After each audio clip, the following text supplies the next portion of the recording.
Bien, vamos a conversar con el presidente Ernesto Pérez Valladares, presidente, bienvenido a Radio Panamá. Vea, sus impresiones, ¿qué lo lleva a escribir este libro con el título El Panamá que construimos? Bueno, estando en la presidencia y haciendo los cambios que nos tocó hacer del modelo económico, escribimos unos extractos de algunos discursos míos y el libro se llamó El Panamá que estamos construyendo. Entonces, obviamente, al salir y al pasar todo este tiempo y tener la oportunidad de ver para atrás, ver lo que hicimos, cómo se ha comportado todo, me pareció que era el momento adecuado de aclarar muchas cosas, de decir cosas que no se sabían, y en consecuencia lo denominé, siguiendo la secuencia, el Panamá que construimos. Y entiendo porque le tocó proceso difícil, privatizaciones, Sí. modernización de algunas instituciones, crear un sistema, digamos, empresarial mixto, porque por lo general era empresa Bueno, es de... que déjame decirte algo, como lo establezco claramente en mi libro, el compromiso de la privatización al 100% de las empresas estatales lo adquirió el gobierno del presidente Endara y lo empezó a implementar. Incluso vendieron algunas, creo que Cemento Atlántico, Cítricos de Chiriquí y algunas otras más. Luego se da la disputa entre el gobierno del presidente Endara y los demócratas cristianos y ellos lo abandonan. En consecuencia, cuando se llegó a las privatizaciones grandes, particularmente del Intel, no tuvo los votos para hacerlo y lo dejó así. Nosotros lo heredamos, el compromiso, porque el compromiso no es del gobierno, el compromiso es del Estado panameño, firmado y aceptado. Nosotros lo que quisimos hacer y hicimos fue renegociar la forma.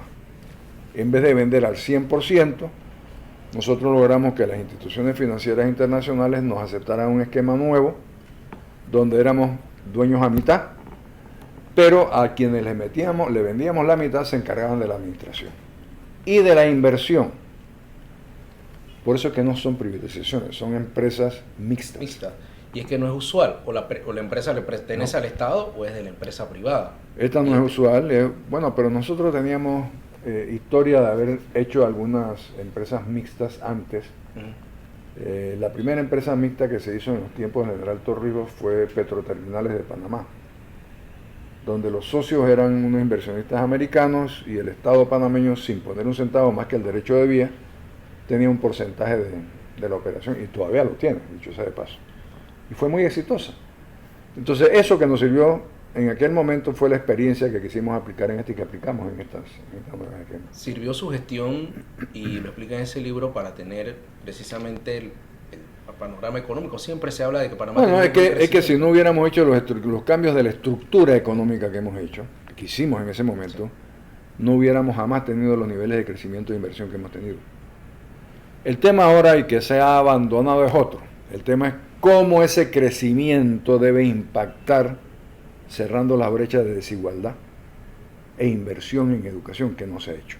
Pero ese es otro esquema. Una cosa es crecimiento y otra es desarrollo. Nosotros logramos crecimiento. Falta reorientar las políticas públicas hacia un desarrollo económico mejor. Y el tema como los puertos, o sea, usted dejó una estructura, pero fue cambiada por otras administraciones. El tema de los puertos es una historia larga que lo puedes leer en mi libro, no te la voy a adelantar para que tengas que comprarlo. Claro, claro.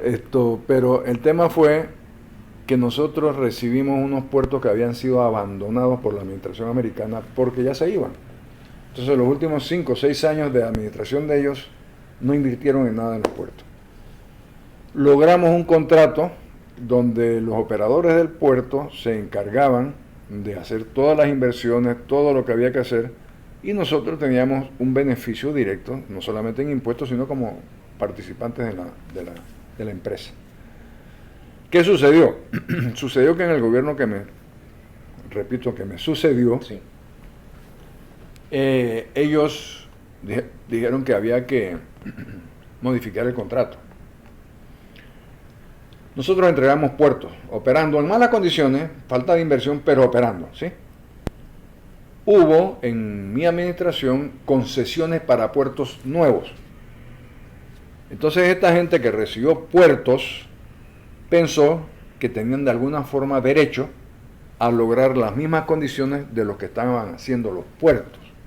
Pero eso es falso. Nosotros entregamos puertos, ellos no construyeron nada nuevo. Mejoraron, sí, pero no construyeron. Y la administración que siguió les pareció bien, por la razón que sea, y aceptaron modificar el contrato y hacerlos lo que se llama la equiparación de condiciones. En consecuencia, cuando viene la renovación del contrato, que era lo que originalmente habíamos accedido y comprometido, lo que se nos renovó no fue el contrato original. Y en consecuencia no había ninguna obligación del Estado panameño de renovar nada, porque era un contrato diferente y nuevo al que originalmente se dio. Pero se hizo, quién sabe por qué razón. Para no adelantarnos en lo del libro, ¿cómo cree usted o plantea en su libro que el pueblo panameño lo va a recordar? Bueno, yo quisiera que me recordaran como un presidente honesto. No hay un solo funcionario de mi gobierno que haya sido investigado y mucho menos perseguido, cosa que no pueden decir ninguno de los gobiernos subsiguientes. Y un gobernante que le tocó implementar en un periodo tan corto de 5 años, 10 años de atraso que fue la década perdida del 80. Y lo logramos. Y el crecimiento económico que tenemos se lo debemos a eso.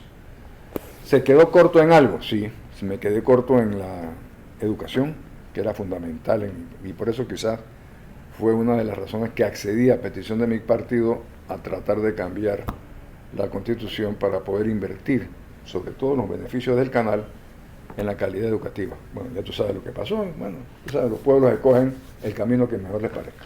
Hablando de investigaciones en tema actual, hay una audiencia del caso de Brecht, ¿la ha podido escuchar? Sí, cómo no, yo disfruto mucho oír a los bandidos acusados de decir que no han recibido ni un real. Yo estoy de acuerdo con ellos, no recibieron un real, recibieron millones de dólares de coima. Pero se habla de que no era coima porque el dinero no era del Estado, sino de Brecht. Yo quisiera que tú en algún momento me presentes una empresa que te regale 10 millones de dólares porque es que tú le caes bien. Entonces yo te voy a ayudar con 10 millones de dólares a cambio de nada. Digo, nosotros no nos chupamos los dedos, oye, por favor. Y el dinero que la empresa usó para darte no era dinero del bolsillo de la empresa, era dinero de los sobrecostos de los contratos que estaban dándole a las empresas. ¿Hay persecución política? ¿Se busca ninguna persecución política? Lo que sí debe haber es rendimiento de cuenta. Pero dicen que no hay dinero, que no hay pruebas, que no hay rastro. Déjalo que acabe la audiencia preliminar a ver si no hay dinero y si no hay rastro. ¿Y los hijos que están presos, quién les regaló ese dinero? ¿Ve usted al expresidente Martinelli corriendo en las próximas elecciones? No, yo creo que él no va a correr. Pero se está tratando de dilatar, se está jugando a dilatar el proceso. Eso no le va a funcionar.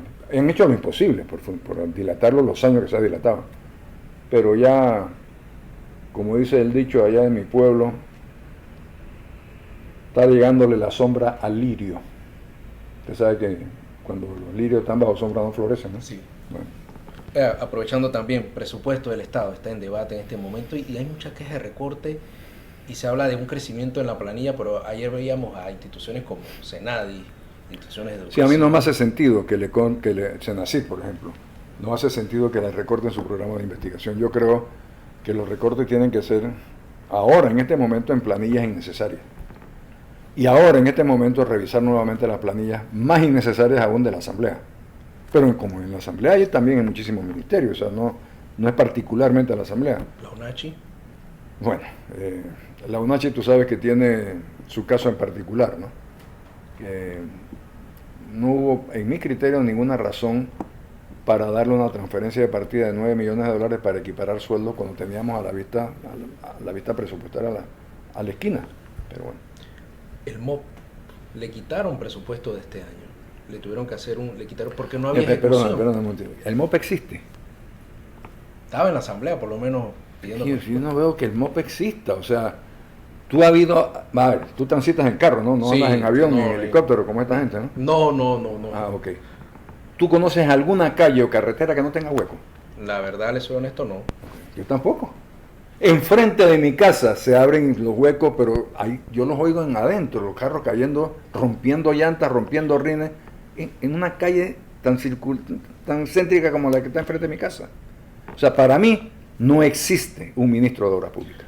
Al mes de septiembre, si usted fuera presidente y un ministro no ha ejecutado el presupuesto y se lo quitan, demuestra que no ha sido eficiente en su posición. Por supuesto, por supuesto.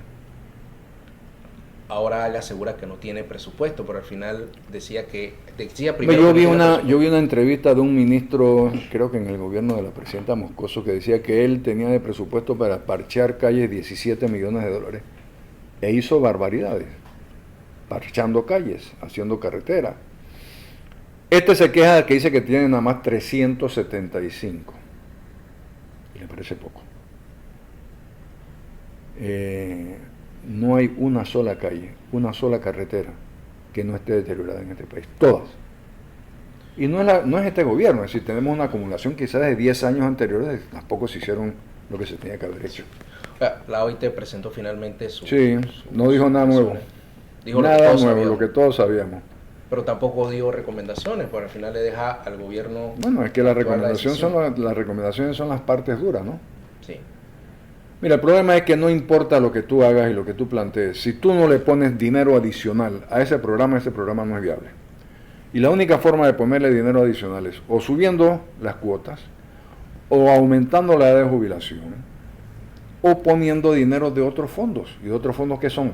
Impuestos nuevos. O sea, eso no hay magia posible. ¿Qué quieres? Vamos a utilizar, por decirte algo, los dineros que está aportando la mina. Ok, está bien. Dieron un pedacito, pero eso no alcanza. Vas a aportar la totalidad de la mina a esa... No, digo yo, como sociedad, yo entiendo la necesidad de una pensión y una jubilación adecuada, pero también yo sé que el país depende de una calidad de educación. ¿No es mejor utilizar esos dineros para la calidad de la educación y buscar un sistema de jubilaciones a futuro que no sea una carga para el resto de los panameños? Es que ahora el debate es si las mixtas, si el solidario, y no estamos hablando de lo concreto, hay que subir la edad. El programa actual, el famoso solidario, eso no funciona.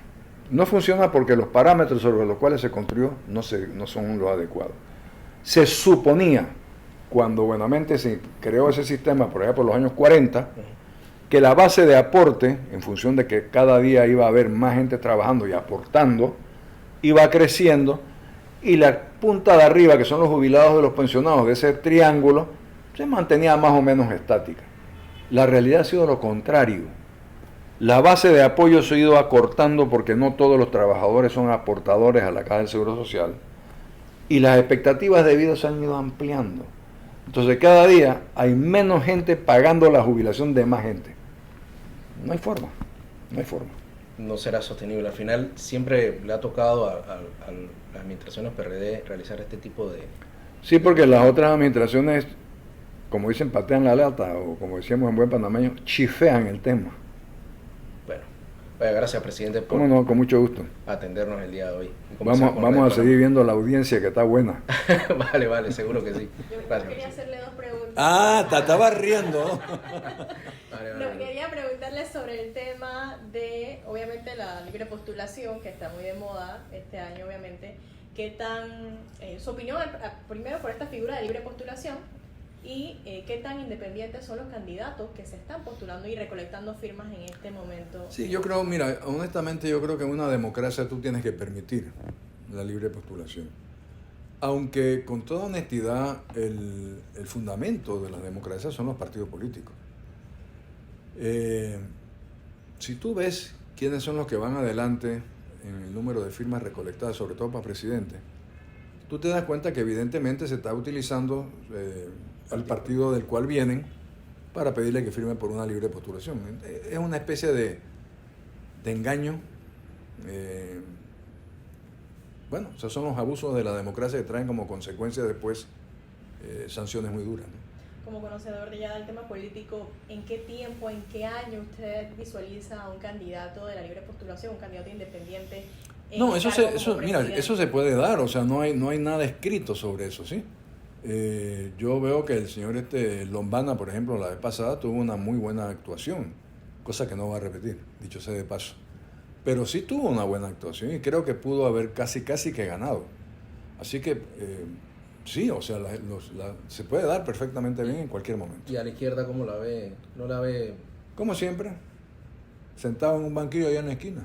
Se me olvidaba ahora que el diálogo No, arranca la sí, segunda fase. han abierto tantas mesas de diálogo que ya parecen mesas de restaurante, brother. Esto, no, hombre. Además, ¿tú cómo vas a dialogar para decirme a mí, que soy empresario, tú sabes qué? Te vamos a bajar el precio de venta, pero no puedes hacer más nada. ¿Tú sabes qué, brother? Yo no voy a producir para perder dinero. No produzco más, pues punto. Tienen que bajar la luz eléctrica 40%, sin subsidio. Ajá. Entonces explícame cómo es que uno se come una tortilla de huevo sin romper los huevos. Si tú me explicas eso, yo te hago lo otro. O sea, son cosas, son planteamientos absurdos, ideológicos, y que solamente tienen como propósito darse a conocer ante la gran sociedad, porque nunca en su vida han tenido tanta exposición pública como lo tuvieron ahora en estas televisiones. Sí. Y claro, a la persona que está en la calle, que está peleando por el afrecho, como decimos, estos son cantos de sirena. Ay, sí, eso sí me gusta. Claro, pero es imposible de hacer. Ya están llamando nuevamente a huelga. Ya Sí, claro. Que es donde el gobierno tiene que caracterizarse un poquito. O sea, tienen todo el derecho a llamar a huelga, tienen todo el derecho de hacer sus paros. Lo que no tienen es el derecho de impedirme a mí transitar libremente como otro ciudadano más. Y lo otro que quiero decir es que el que no trabaja, no se le paga. Si la Suntrack quiere hacer huelga, ellos son millonarios. Los fondos que manejan la Suntrack son millones de dólares, que paguen ellos a sus huelguistas. Pero los educadores, si tú no vas a las clases, ¿yo por qué tengo que pagarte? Yo, que soy el que me meto la mano en el bolsillo para pagar tu impuesto y tu salario, no, yo no te voy a pagar. Si tú no me das el servicio que yo necesito para mis hijos, no te pago. Si usted fuera presidente el día de hoy actualmente, ¿qué ministros ya hubiera cambiado? ¿Qué tendría pensado cambiar? ¿Por qué no me preguntas mejor a quién dejo? Sin contar el del MOP. ¿Cuál sería? Es que en el mundo no hay ministerio, brother. Ok. Papá. Mira, la única que yo dejaría sería la canciller. Héctor, lo quiero mucho, lo aprecio mucho. Creo que es el momento de salirse de esto porque es un hombre que tiene una brillante carrera que puede quedar comprometida. El ministro de Economía me habla. Sí, Alexander, mi amigo. Oye, ¿he hablado con el presidente? ¿Cómo está de salud? ¿Cómo lo ven? Yo no he hablado últimamente en la presentación de mi libro, le agradezco muchísimo que haya ido, lo vi muy bien, cuidándose, claro, está haciendo lo que los médicos le dicen y tenemos la esperanza de que salga adelante bien. Políticamente, ¿qué consejo le daría? No, yo no doy consejo político. No gratis, por lo menos. Y menos a un amigo. Ok. A ver, gracias, presidente. Con mucho gusto.